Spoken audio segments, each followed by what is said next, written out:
Du coup, bonjour à tous. On est là aujourd'hui pour un épisode du podcast du Collabs.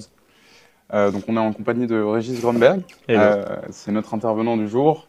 Faut savoir que Régis Grunberg, c'est quelqu'un qui est spécialisé dans le front, mais qui est essentiellement développeur pour une ESN actuellement aujourd'hui. Il a fait beaucoup de freelance avant et aujourd'hui, il vient nous présenter un sujet qui est l'animation 3D sur du web. Du coup, vas-y, je te laisse te présenter. Régis Guimbert, développeur et designer. Je design et je dev pour des entreprises un peu X, surtout des animations en front, comme Kevin l'a dit. Je fais de la 3D, comme ce que vous pouvez voir derrière, ce qui est une animation 3D avec des pixels. Voilà, qu'on va pas coder, mais on va essayer de s'en inspirer pour essayer de faire des petites bases. Et voilà. Aujourd'hui, du coup, comme on vous l'a dit, ça va être une introduction. En fait, on va potentiellement faire plusieurs épisodes si ça vous plaît. Mais sur ce premier épisode, on va vous montrer vraiment la base de l'animation 3D sur du web. Donc, on va vous parler de Three.js, qui est une lib qui est très utilisée. Je vous laisserai Régis la présenter par la suite. Mais sur le postulat, le but aujourd'hui, ça va être de faire un cube, tout simplement, avec lequel on va pouvoir jouer. Vas-y, je te laisse présenter du coup Three.js.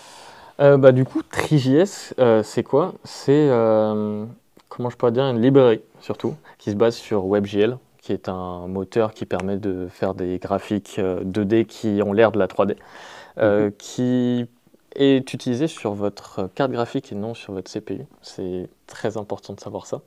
Ça veut dire que tout ce que vous allez rendre en 3D, c'est votre carte graphique qui va l'utiliser et non votre CPU comme un navigateur web classique. C'est-à-dire que là, tout ce qu'on voit, c'est dans notre navigateur et ça utilise la carte graphique de mon PC. Là, j'ai un Mac, ça n'utilise pas de carte graphique, mais vous avez compris un peu le principe. Oula. Ouais, tu t'es mal débranché. On va se rebrancher. Ouais. C'est pas grave. Ok. Voilà, nickel. Du coup, si je comprends bien ce que tu dis, c'est qu'en gros, quand tu fais de l'anime 3D avec Three.js, ça va utiliser directement la carte graphique de l'utilisateur en question.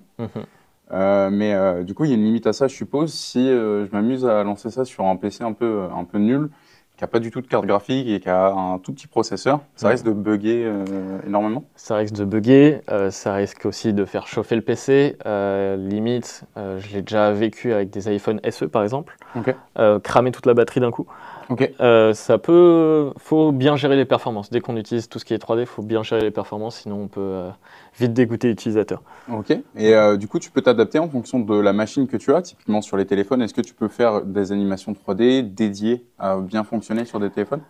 Totalement. En vrai, par exemple, là, on a des particules, comme on le voit derrière. Et en fait, ces particules, par exemple, sur un téléphone, on peut en réduire le nombre. Là, il y en a 200 000, on peut dire sur un téléphone, on en met 50 000. On détecte du coup tu détectes le device, et ensuite on change. Ok. Voilà. Et est-ce que du coup, tu peux mettre en place des WebAssembly pour optimiser ça ou pas? Je sais pas du tout, j'ai jamais fait cette partie, mais... Ouais. Ok. Voilà. Ok, je vais te laisser du coup nous montrer un peu la doc de Three.js, à quoi ça ressemble. Donc là, on utilise du JavaScript. Il faut savoir qu'on peut faire que la plupart des animations 3D de toute manière sur du front et notamment sur du web, c'est fait avec du JS. A priori, vous savez tous faire à peu près du JS ou du moins du TypeScript. C'est le même principe. Du coup, un peu la doc de Three.js. Ce qui est bien aujourd'hui, c'est que Three.js, ça donne pas mal d'exemples. Maintenant, il y a 3 fois plus de docs qu'à l'époque. Vraiment, à l'époque, c'était abominable juste d'essayer de faire un petit cube ou n'importe. Maintenant, il y a tellement de... Il y a YouTube, Twitter, tu as des gens qui font des formations carrément. Par exemple, Three.js Journée qui est super bien pour apprendre tout un... C'est un YouTuber, c'est quoi? C'est un professeur qui s'appelle Bruno Simon qui a fait un sorte de petit cours qui a pas mal plu, on va dire, à l'international. Et du coup, vu qu'il est chaud en 3D, il a fait son cours et vraiment, tu peux faire tout et n'importe quoi juste avec son cours. Il y a des gens qui font des Minecraft, par exemple. On peut faire un peu ce qu'on veut. Voilà. Ok. Et du coup, sur cette doc-là, tu peux retrouver donc comment tu l'installes, je suppose. Ouais. On peut retrouver comment on installe, comment on crée des objets, etc. Une scène basique, parce que ça, je vais vous en parler après. Mais un peu tout. Par exemple, moi, pour installer, je vais utiliser React pour faire le petit projet du cube. Pour l'installer, c'est très simple. npm install. Tree. Tri, c'est Tri.js. Ouais. Ok. Ok. Pour tout ce qui est framework comme ceci, comme React, Mhm. il y a des librairies qui s'appellent par exemple React Trifiber. Ouais. En fait, ça permet de ne pas utiliser juste Tri.js classiquement. Ok. Ça te permet de rajouter quoi au-dessus du coup? Bah, en fait, quand on utilise React de base, Mhm. on est bien d'accord qu'on a une sorte d'architecture grâce au JSX. Ouais. Ok. Bah, en fait, c'est le même principe. Par exemple, au lieu d'utiliser, comme ici, par exemple, des éléments comme des variables, etc., des classes, Mhm. create new scene, create new nanana, ou Mhm. create new element, on peut directement dire, par exemple, scene. C'est un exemple, mais Ok. Donc ça te permet de faire comme si tu étais sur du HTML voilà. et de pas directement utiliser les autoplay. Voilà. Ça permet de raccourcir le code 4 fois plus et s'adapter au Et notamment framework. être plus visuel, je suppose Voilà, aussi. c'est ça. Ok. Du coup, ça s'appelle Trifiber, c'est ça? React Trifiber, React dans tous les Trifiber. cas, voilà. Et il y a des documentations, par exemple Canvas, etc. Ok. On va voir ça juste après. Ok. Ça marche. Et pour l'installer, du coup, npm install React Très Trifiber. classique hein, pour tous Voilà. ceux qui ont fait du JS avant. npm install, c'est genre le B.A.-ba. Voilà. Ok, très bien. Donc le but d'aujourd'hui, on a dit que c'était de faire un petit cube. On va pouvoir faire quoi comme action avec ce petit cube, a priori? Un peu tout ce qu'on veut. On peut. Là, ce qu'on va essayer de faire, c'est dès qu'on clique dessus, il va grandir et Ok. rétrécir. Voilà, simple, efficace. Ouais. Juste pour présenter un peu la chose et on va voir des petits détails dans sa globalité. Du coup, pour commencer, React Trifiber ou React ou Tri.js en soi, il y a plusieurs principes qu'il faut comprendre. C'est des principes un peu de cinéma et de 3D. Du coup, on utilise un canvas. Je ne sais pas si tout le monde est à l'aise avec un canvas. Bah, explique, c'est quoi le principe? Vas-y. Un canvas, c'est un élément HTML qui Ouais. permet de dessiner dessus. Ok. Simple, efficace. Ça permet juste de faire du dessin. Il n'y a pas grand chose à dire là-dessus, plus que ça. Ok. Et Tri.js plutôt, Mhm. je vais confondre à chaque fois. Tri.js permet de dessiner, Mhm. mais comme si c'était de la 3D en soi. Tu vois, Ouais. ils essayent de faire de la profondeur, etc. C'est un peu ça le principe. Ça, pour le coup, ils utilisent en gros des principes mathématiques pour faire semblant que de la 2D, c'est de la 3D. Voilà, c'est ça. Mais en l'occurrence, je sais pas si c'est possible aujourd'hui, mais c'est très compliqué en tout cas de faire de la vraie 3D sur ordinateur via site web classique. En tout cas, c'est moins accessible que Tri.js, qui est par défaut de la 2D, mais vous verrez, enfin, comme on l'avait derrière nous tout à l'heure, mais comme on va vous le montrer là, ça ressemble beaucoup à de la 3D, Voilà. dans la finalité en tout cas. Bah, du coup, là, vu qu'on entre dans la 3D, il y a plusieurs aspects. Par exemple, les axes. Ouais. Du coup, on a un axe Y, X et Z, Ouais. parce que c'est un espace, Profondeur, ouais. de profondeur, etc. Du coup, là, j'ai créé un canvas. Simple, efficace. Ouais. Pour l'instant, rien. Pour dessiner, du coup, Pour c'est la dessiner, base. c'est la base. Ensuite, on met je vais regarder un peu la doc en même temps. D'ailleurs, petite question, est-ce que tu as besoin de d'y connaître vachement en mathématiques pour faire de l'animation 3D sur du web? Pas du tout. Réel, il n'y a pas vraiment besoin de faire beaucoup de trucs de maths en soi. C'est que quand tu vas faire un truc qui s'appelle les shaders. Ok. Les shaders, en fait, c'est un moyen d'utiliser des matériaux. Alors, ça, on va le voir plus tard. Mais pour présenter un peu la chose, je pense que j'ai une image qui peut être un peu parlante. Et non, je ne l'ai plus, évidemment. Non, je ne l'ai pas. C'est pas grave, on reviendra dessus. On reviendra dessus juste après. Mais en gros, tu me confirmes que tu n'as pas forcément besoin d'être très bon en maths pour faire ça. Non. Effectivement, tu as quelques points où tu vas devoir utiliser des maths, mais pour la plupart des animations, et d'ailleurs, comme on l'a vu sur Tri.js, on a déjà beaucoup d'exemples. Donc, a priori, pour vous lancer, en tout cas, vous n'avez pas besoin de connaître beaucoup de maths ou d'être très très fort en géométrie ou autre. Ok. Voilà. Ok, alors là, ce que je vais vous présenter, c'est les caméras. En fait, dans React Trifiber, c'est intégré de base, il y a déjà une caméra d'intégrer comme ça, c'est plus simple pour les utilisateurs lambda. Mais dans Tri.js classique, il y a un système de caméra qu'on peut aussi faire dans Tri.js. Et ça permet de dire où tu veux que l'utilisateur voit. Ok. Ça veut dire que... Donc le point de vue de l'utilisateur par rapport à ta scène, c'est ça? Ça veut dire que, par exemple, on a un point, ok, et entre le near clip et le far clip, venir clip et faire clip, c'est ta scène, c'est ce que l'utilisateur va voir. Du coup, il y a plusieurs points de paramètres. Par exemple, là, c'est une perspective caméra, tu vois une profondeur. Tu as un FOV, du coup, le champ maximal que tu peux voir. En largeur et en vertical. Voilà, c'est ça. Et en soi, l'aspect ratio, c'est, comment je pourrais dire l'aspect ratio, qu'est-ce que c'est? Bonne question. Bonne question. C'est comment, par exemple, tu vois un film, c'est un carré, un triangle, n'importe. Alors, petite précision, pour ceux qui ne l'ont pas vu, le highest point qu'il y avait, c'est ma tête. Hein. Voilà, on le voit sur la vidéo, mais c'est la caméra. C'est là, voilà. Il l'a là. Ok, très bien. Highest point, c'est la caméra. NIR, c'est l'élément le plus proche. Phare, c'est l'élément le plus loin. Et FOV, c'est la taille de... C'est la taille de ce que tu vas pouvoir voir. Ok. Du coup, vu que c'est déjà intégré dans Reactive Fiber, on n'a pas besoin de le mettre, mais on peut le configurer. Ensuite, qu'est-ce qu'on peut faire vite fait? On peut mettre une mèche pour présenter un peu la chose. C'est quoi une mèche?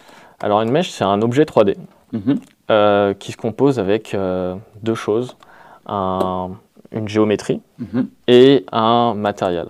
Alors on se rappelle, là il utilise du coup Reactive Fiber qui lui permet de faire ça au format HTML, mais de base c'est des objets. Donc quand il vous dit en fait ça contient ça, c'est parce que de base l'objet a besoin de ça pour être initialisé. Donc là en l'occurrence on a besoin de géométrie pour faire un cube classique. Voilà, là c'est un cube.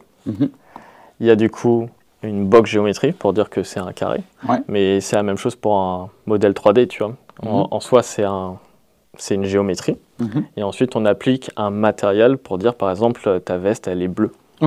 C'est un peu ça le concept. Donc le skin du truc c'est le matériel. Voilà, c'est ça. Par exemple là je peux rajouter un arg, je pense que je peux juste faire comme ça. Color, red. Du coup, must be un arrêt, ouais, c'est ça. Tac.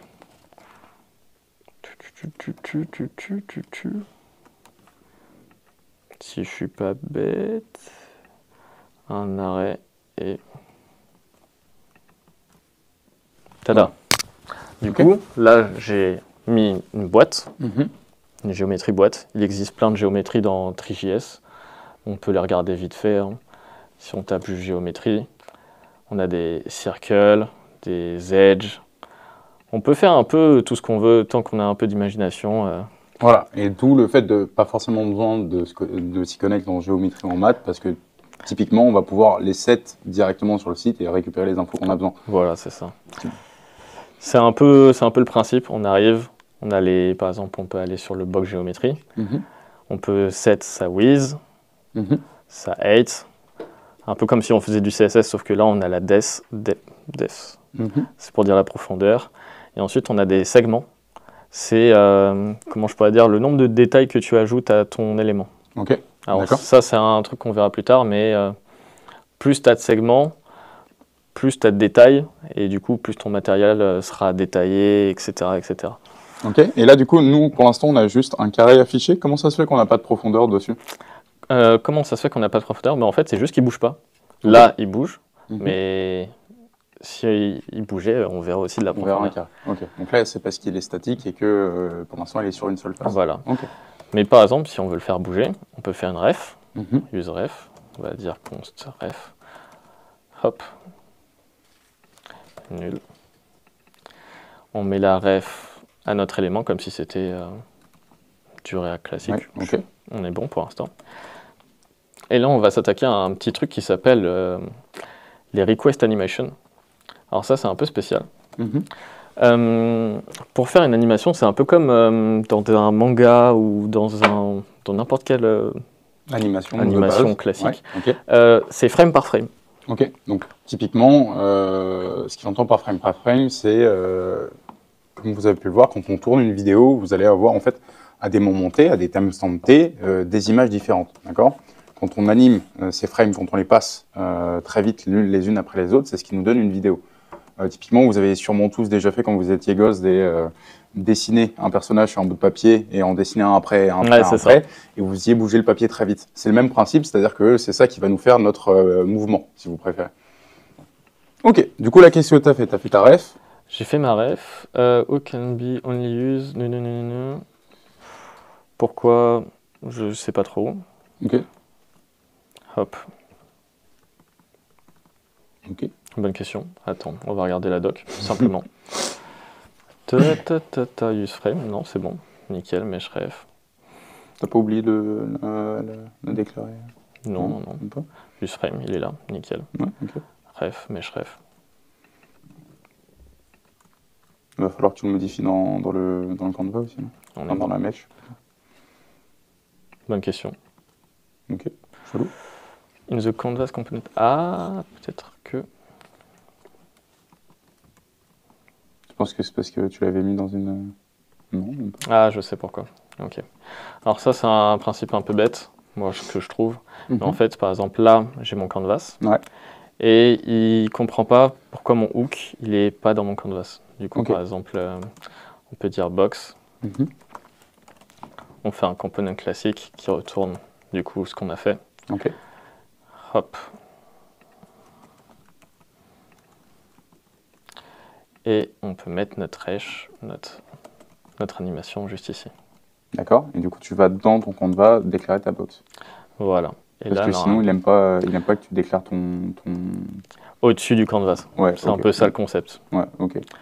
Et du coup, tada! Là, il bouge tout seul. Là, Ok. il bouge tout seul, sur l'axe Y. Ok. Alors, sur l'axe X. Alors, j'explique juste rapidement c'est quoi Mhm. useFrame. C'est une fonction qui va s'appeler en boucle elle-même. Ok. Donc de la récursive. Voilà, c'est une récursive en boucle qui se fait en fonction du framerate du PC de l'utilisateur. Ok.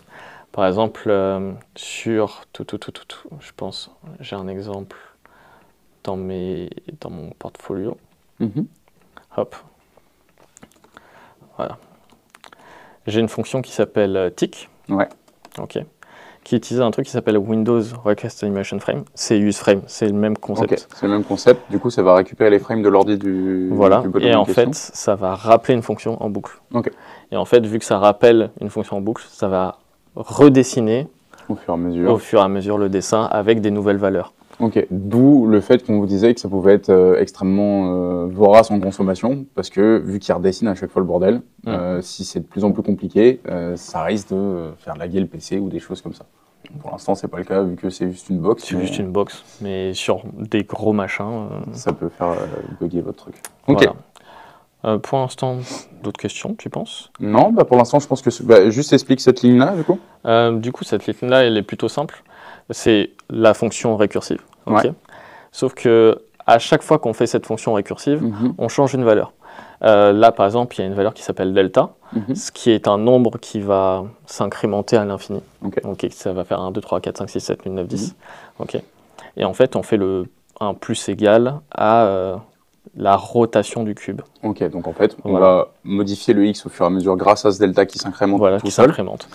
Et du coup, bah, forcément, vu qu'on déplace les x, il va le redessiner, mais au fur et à mesure, il va le dessiner en étant décalé de plus en plus. Voilà, et vu que ça fait que 360 degrés, voilà. Bah, même si ça fait 11 000 le chiffre, c'est pas grave, il continue à tourner, dans le même sens.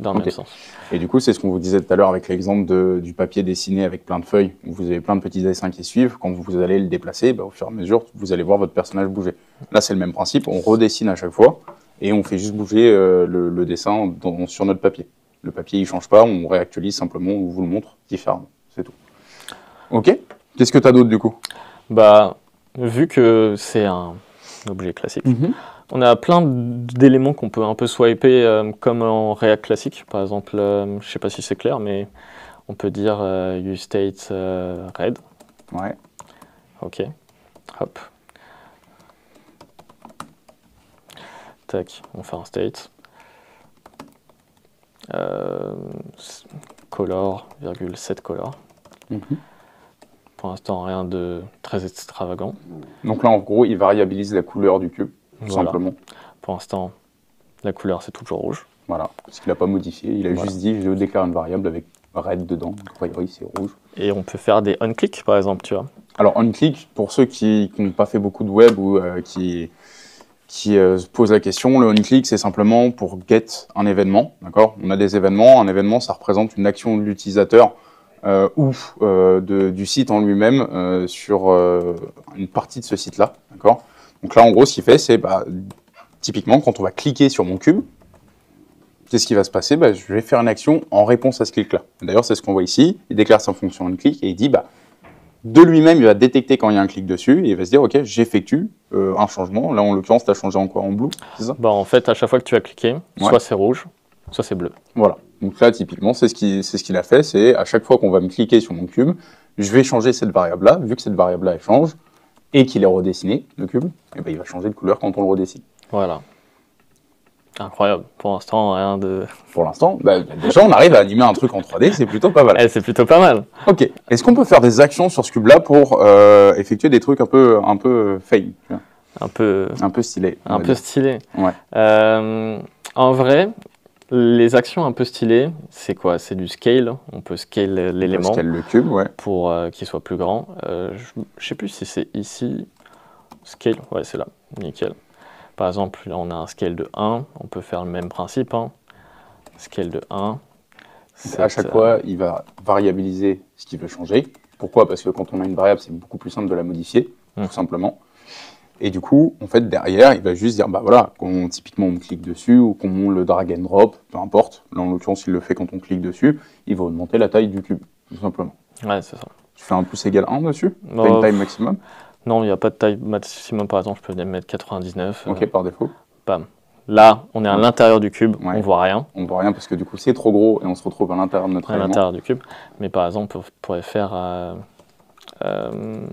double side. J'ai plus le nom en tête, mais en fait, on peut voir à l'intérieur du cube si on dit que... Il y a un paramètre pour dire que tu peux voir à l'intérieur du cube. Ok, mais du coup, si tu le grossis moins de 90, on va le voir simplement apparaître plus gros. Par exemple, on peut mettre à 2. Hop. Bam. Voilà. Simple, efficace. Après, effectivement, du coup, comme il vous le dit, là, en fait, ce qui est dessiné sur notre écran, c'est l'extérieur du cube. Mais en gros, le paramètre dont il vous parlait, ça vous permet de dessiner à l'intérieur du cube, ou du moins de vous retrouver à l'intérieur et de visualiser le cube comme si vous y étiez dedans. Voilà. On peut aussi installer, par exemple, GSAP, qui est pas mal. C'est quoi? C'est une nouvelle lib? C'est une lib, je pense, la meilleure du marché, pour faire des animations. En fait, elle permet de, comment je pourrais dire, animer n'importe quel objet. D'accord. Ça veut dire que tu donnes une valeur de A1, tu vois, tu lui dis emmène-la jusqu'à 99, lui il va te faire tout un dégradé, une incrémentation avec un easing, etc. Par exemple, on peut faire import GSAP from GSAP. Voilà, nickel. Et là, GSAP.to. Hop. Je sais plus si c'est comme ça, je crois que c'est comme ça. On fait meshref. Meshref.current.rotation. Et ensuite, on lui passe un objet. Voilà. Du coup, par exemple, là, je veux modifier. Voilà, il me donne toutes les valeurs que je peux modifier. Par exemple, translate x. Je lui dis 2. D'accord. Du coup, là, de base, on est à 1. OK.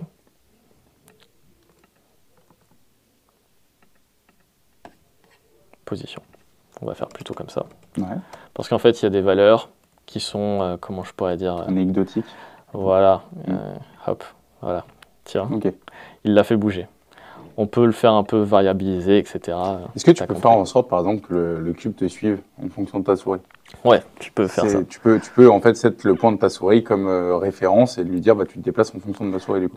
Tu peux totalement faire ça. Je l'ai fait pour un CodePen carrément que je pourrais peut-être montrer. Je sais pas où je l'ai mis, mais hop. Mais tu peux faire un peu tout ce que tu veux derrière avec déjà des bonnes bases comme ça. Ok. Du coup, comme vous pouvez le voir, là on a animé un cube très rapidement, on l'a fait bouger, on lui a donné une rotation, un changement de couleur sur le clic. On va pouvoir faire plein de trucs comme ça. Vous retrouvez tout sur la code doc de Three.js. N'oubliez pas que lui, il utilise React Refiber pour que ça soit plus simple et qu'il n'ait pas des objets à initialiser de partout. En gros, ça devient plus lisible et plus simple d'utilisation. Néanmoins, si vous voulez pratiquer directement avec Three.js, c'est tout à fait faisable et tu peux tout à fait le faire. Au final, c'est juste le visuel qui change. Je peux montrer un exemple carrément. Ça, c'est un exemple d'initialisation avec 3JS classique. Et ça met 3 fois plus de code. On initialise une box, géométrie, on initialise un matériel, et ainsi de suite. On l'ajoute à la scène. Tu vois, il y a un système de scène. Là, j'en ai pas parlé, mais il y a aussi un système de lights. Tu vois, parce que c'est, comme je l'ai dit au début, c'est un peu comme du cinéma. Tu vas pouvoir régler la lumière. Régler de la lumière, régler un peu tout. Par exemple, là, j'en ai 2-3, je crois que j'avais sauvegardé pour montrer. Tac, tac, tac. On le met dans le canvas. Hop. Et normalement, faut un matériel qui marche avec de la lumière, évidemment. Ouais, ok. Parce qu'en fait, tu as des matériaux qui ne marchent pas vraiment avec de la lumière. Il y en a oui, il y en a non. Les matériaux, donc là, typiquement, c'est ta couleur, c'est ça? Ouais. Mais tu vas pouvoir utiliser d'autres matériaux. Là, typiquement, il est un peu plus métallisé. Voilà, c'est ça. Et tu vas pouvoir, du coup, étant donné que le métal reflète la lumière, forcément, là, tu peux lui donner une sorte d'ombre. Et d'ailleurs, on le voit directement dans l'animation. Il va avoir une réponse au mouvement de caméra, comme si la lumière venait de l'utilisateur qui est devant son écran. Là, mais tu vas pouvoir le set d'ailleurs, je suppose. Bah, en fait, on peut le faire un peu tout ce qu'on veut derrière. C'est-à-dire qu'il y a plein de différents matériaux qui sont déjà donnés par 3JS. Et ensuite, on peut rajouter des textures par-dessus. Ça veut dire qu'on a des textures de... Comment je pourrais dire? On a des normales textures qui permettent de dire la profondeur. Regarde, on peut le voir à droite. Là, ça rajoute de la profondeur ou de... Comment je pourrais dire ça? Ouais, donc on a compris. On a compris. Voilà. Très bien, ok. On a aussi de la comment je pourrais dire, de la shadow pour dire de l'ombre, où est l'ombre, où est pas l'ombre. On pourra aussi rajouter de la brillance. Et là, qu'est-ce que tu utilises du coup pour tester ça? Alors ça s'appelle Normal Map Online. C'est un générateur de normal. Ça veut dire que tu lui envoies comment je pourrais dire, une texture, n'importe, ou une image que tu as fait sur Figma, ça peut être vraiment tout et n'importe quoi. D'accord. Si demain, je prends une photo de toi et je la mets dedans, je peux t'imprimer sur un cube, tu vois. D'accord. Et ensuite, tu peux dire, je veux une displacement texture, c'est ce qui fait la profondeur. Ambient, ocular, ça permet de dire, on va dire, la shadow, la luminance d'un objet. Spectacular pour dire la brillance, ça c'est plus la brillance. Et ainsi de suite, ainsi de suite. Et il y a plein de petits concepts comme ça qui est... plein d'outils en ligne qui permettent de tester. Mais il faut l'apprendre au fur et à mesure, je pense. C'est assez dur de tout condenser en un. Et du coup, l'animation 3D aujourd'hui, dans la plupart des sites, parce que là, on vous a montré la base du code qu'il y avait par défaut, de ce que vous pouvez faire. Mais aujourd'hui, l'animation 3D, comment c'est utilisé dans le métier du dev? Parce qu'on voit peu de sites avec des animations 3D. Pourquoi en faire et dans quel contexte c'est utile? En soi, c'est utile pour plus des sites événementiels, je dirais.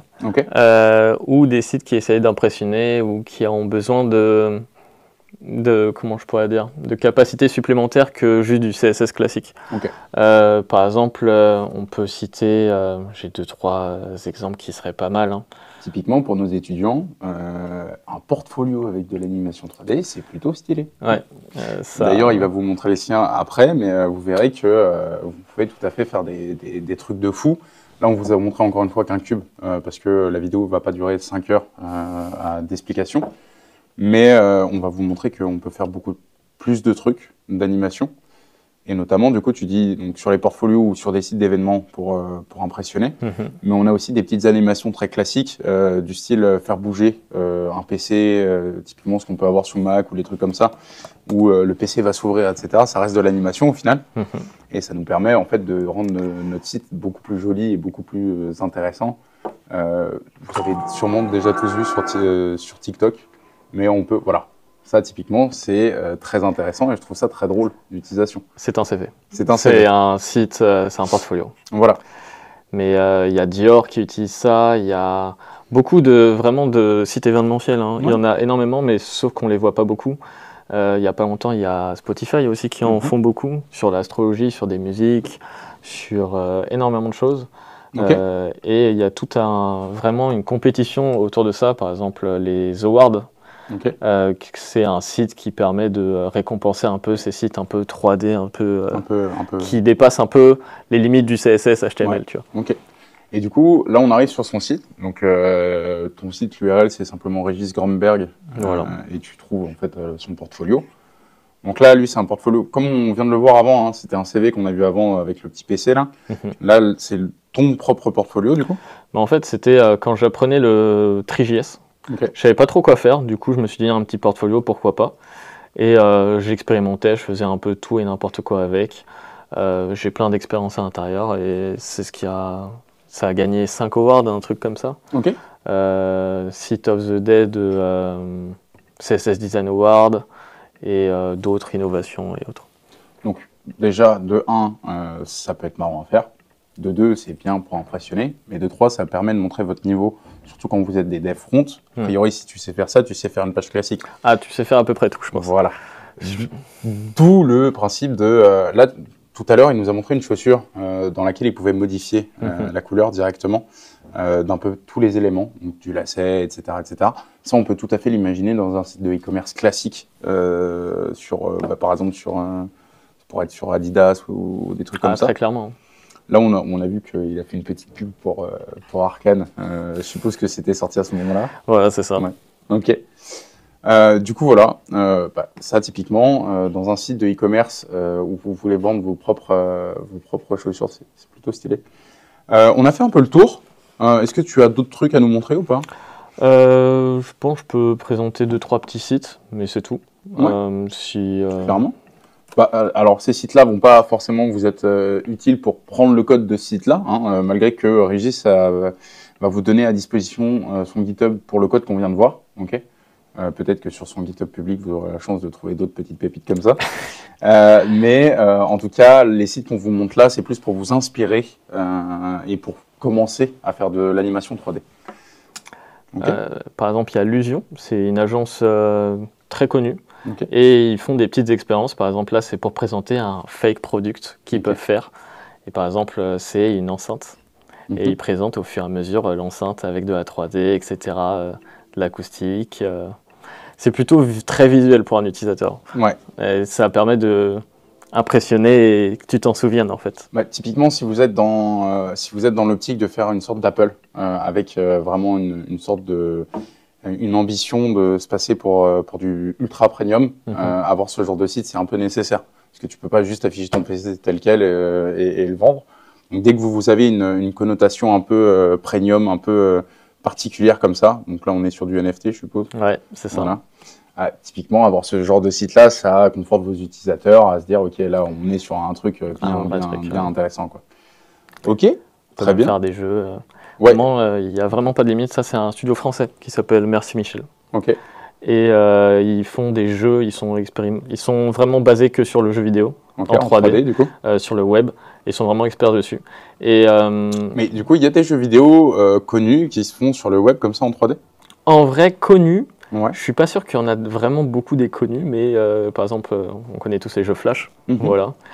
Mais par exemple, Montblanc les ont engagés pour faire ça. Ils ont aussi Dior, ils ont aussi plein de gens. C'est vraiment très cool ce qu'ils font. Et il y en a plein des sites comme ça. Je vous invite à voir les 3W Awards. Genre AWW Awards. Il y a plein de sites comme ça qui sont vraiment très impressionnants. Ok, du coup, sur ce principe-là, on se quitte sur ce jeu vidéo en 3D. Mais comme vous avez pu le voir, si vous voulez commencer à faire même du jeu vidéo en 3D pour tester, ou juste des petites animes 3D, typiquement pour afficher un de vos produits ou quoi, vous avez normalement les bases qu'on vient de vous donner. Des petites bases, ça commence. Voilà. Si ça vous plaît, n'hésitez pas à nous le dire. Il y aura d'autres épisodes. En description, on va vous mettre forcément du coup, le lien du GitHub, le lien de la documentation. On va mettre le lien du site du coup, à 3W Award. Je mettrai 2-3 petites ressources qui seraient pas mal pour apprendre autre. Le code, on va sûrement vous le commenter. Comme ça, vous pourrez le réutiliser. Et on vous précisera les libs dans le README installés comme on le fait typiquement sur les ateliers de base du Collabs. Ok, merci à tous et puis on vous souhaite une bonne fin de journée. À plus tard. À plus tard.